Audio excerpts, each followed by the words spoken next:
अचानक सब कुछ थम गया था। घड़ी की टिक टिक रुक चुकी थी, पंखे की आवाज गायब थी और हवा जैसे पत्थर बन गई थी। उस अंधेरे कमरे के बीचों बीच आरव खड़ा था और उसकी सांसें अचानक रुक गई थी। छाती पर कोई भारी चीज रख दी गई हो ऐसा एहसास हो रहा था। हवा उसके फेफड़ों तक पहुंच ही नहीं रही थी, जैसे किसी अदृश्य हाथ ने गला दबा दिया हो। कमरे में हल्की सी सड़ांध की बदबू फैल चुकी थी और दीवारें पास आती हुई लग रही थी। उसी पल उसे महसूस हुआ कि वो अकेला नहीं है।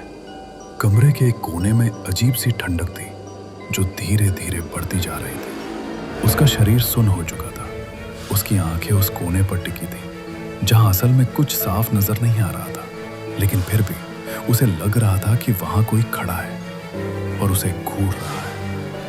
हर गुजरते सेकंड के साथ सांस लेना और मुश्किल हो रहा था। कुछ घंटे पहले तक आरव बिल्कुल ठीक था। वो इस पुराने अपार्टमेंट में कुछ महीनों के लिए रहने आया था क्योंकि उसे शहर में एक प्रोजेक्ट के लिए रुकना पड़ा था। ये कमरा सस्ता था, शांत था और काफी समय से खाली पड़ा था। पहले दिन से ही उसे यहाँ अजीब सा एहसास होता था। रात में हल्की खरोंचों की आवाजें, बिना वजह ठंडी हवा का झोंका और सुबह उठने पर दरवाजे का थोड़ा सा खुला मिलना।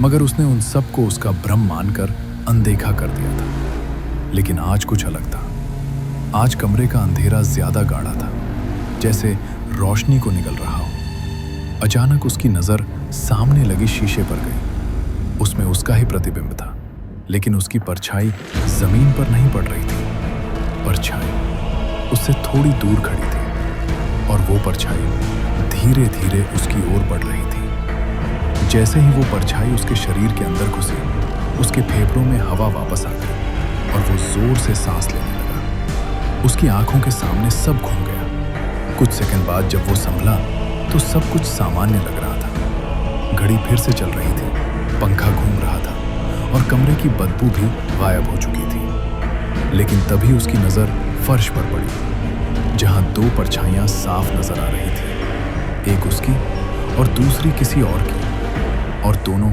एक दूसरे से जुड़ी हुई थी। उस अंधेरे कमरे में उसकी सांसें क्यों रुकी थी?